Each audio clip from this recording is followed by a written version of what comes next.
Judge is going to be hearing arguments today after friends of Denny Blaine asked for clarity. Does the city's plan, which is to split the park into clothing optional and clothing required areas, actually ban toplessness? Or are private security guards right now going beyond what the court intended?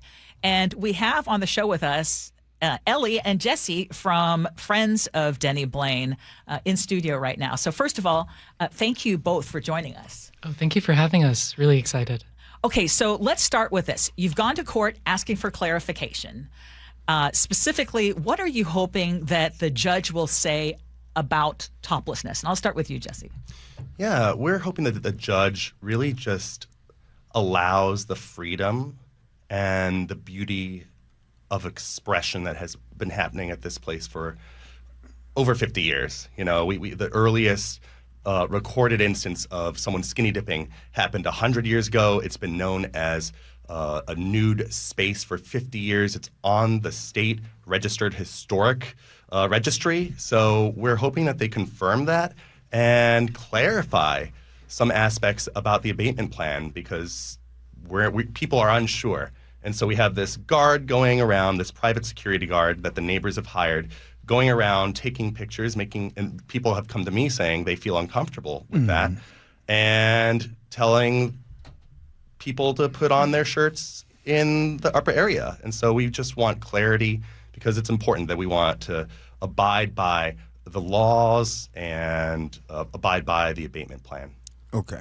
So Ursula and I, we took a visit over there, and we saw it in, like, it was a regular day. We saw some folks nude down there, but everything was peaceful. It was great. Fantastic day. Ursula did some very in-depth interviews. But I just, well, you kind of did. But let me just do this for a second. How about the people that say, hey, families walk down there. Families walk down there with kids. When you hear people say that, what do you say to that talk right there? Well, first off, it's important to note that if you ride the light rail late enough, you'll see a lot of things you don't expect, right? You know, when I go around town to Pike Place, there are things that I'm going to see. And you know, because you live here.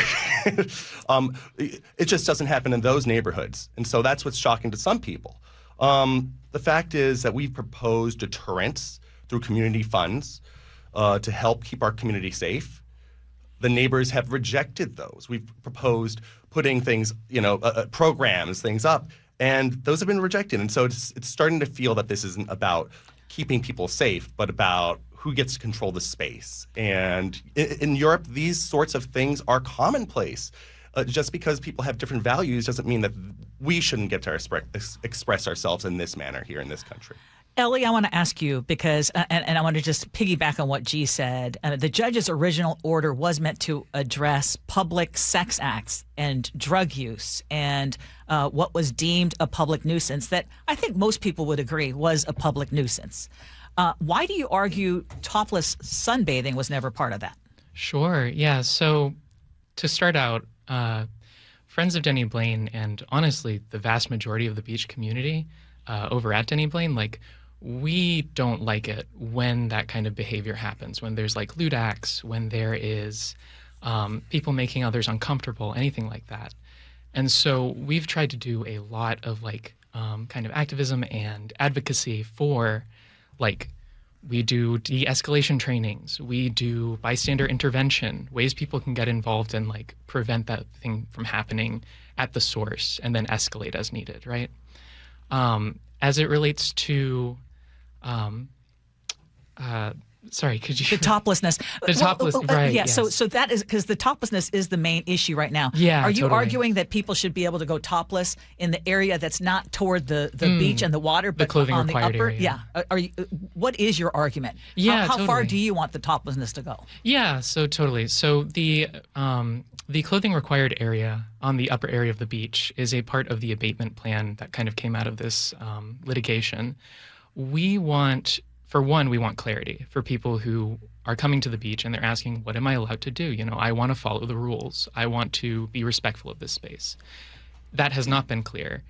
And we also feel that the actions of private security at the park have really been unacceptable in terms of enforcement against people for something that's, it's topless sunbathing. People do that across the city, and it's not hurting anyone. And so we really want to kind of push back against this enforcement, which we feel has been discriminatory. If someone happens to present a certain way, if they are kind of feminine presenting, they have breasts, the security will go after them, and we have this kind of recorded cases of this. But if it's someone masculine and they don't have breasts, they just don't get talked to, and they don't get threats of police being called on them. And we really want to make it so it's clear you're allowed to be up here, you're allowed to just enjoy the sun in a way that respects the ongoing abatement plan.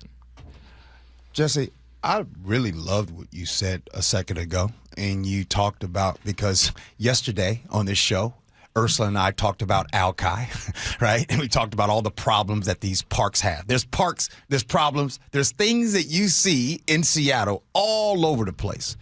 But for some reason, it seems like the folks at Denny Blaine, those people right there are, well, I can't believe they did it. As we get ready to close right now, going forward, what is it playing out that you guys want from here on out? What is it, if you had to tell the judge, and you were talking to the judge right now and you had a direct line to him, what is it that you guys want in that area? The fact is, the regular people can't afford our own private beach in our backyard. And the fact that our bodies are so controversial in this society that tells you how limited our freedoms are as people. This isn't a battle of should people be nude, because nudity is legal in Seattle. The argument is, should this park be open? And we're saying that the history of this park should be honored. It is a state historic site, and it should be honored. Being closed it should not be the option. That's not the final solution. And so we have been working diligently decreasing the amount of crimes and or actions or any deliberate attempts to subvert our community that makes us feel unsafe since that abatement plan was put into effect. And we continue to do that, and we're looking forward to continuing that history that has gone on for the past 50 years, 100 years at this beach. How long has that beach been going? How long is it? It has been people have been skinny dipping there for 100 years, but it has been known as a nude beach and on the historic registry for a nude beach for 50 years. So these neighbors moved here after the fact, and it's important to honor that. You can't gentrify our beach.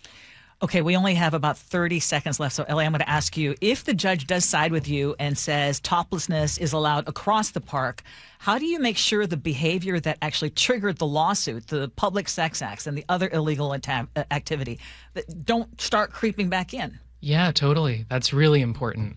I think that we have been really advocating for, this is a chance for us to build something positive. And so we've been really promoting community guidelines, ways of here's how to kind of function at the beach. We really want signage. We really want things to show people, you might see nudity past this point of the fence, and on this upper area, you may be topless. Please be respectful of the way it's set up, right? So really advocacy, enabling the community to kind of self-organize and to take care of the space. We've respected each other there for how long we have. I think just building on that is going to be really important. Well, go ahead. And can I also add, we also have many community events. We have a knitting circle on June 13th for International Knitting and Public Day. So we have a lot of events that we're trying to involve the community in. Yep. Yeah. So come Why by. not, right? Knitting circle. Hold on. Did I miss that? Yes. Did you say, Jesse? Did you say A nude knitting circle for International Knitting and Public Day. Yeah. Careful At of the Denny needles. Blaine. Now, that sounds like a field trip, Ursula. It does. But before you guys go, I just want to tell you this, and I want to speak on behalf of Ursula and I were down there. It was a peaceful day. It was beautiful. And if there's one thing that I've learned in my life, sometimes certain neighborhoods with median households of income of very high, they like to choose and tell folks what we don't want in our neighborhood, right? Matter of fact, Laurelhurst was one of those neighborhoods yesterday. Laurelhurst, I still love y'all. Anyways, we talked about them, but thank you guys so much for coming in with your time. And I really do hope that they can come to some kind of agreement and that you can continue 50 plus years of being there. And Jesse, Ellie, I'm gonna have to think about that naked and knitting. Come on down. Come on down. We'll teach you. Yeah. You don't know. Oh, you got get talk. Oh wow. Appreciate you. Thank you so much. Thank you.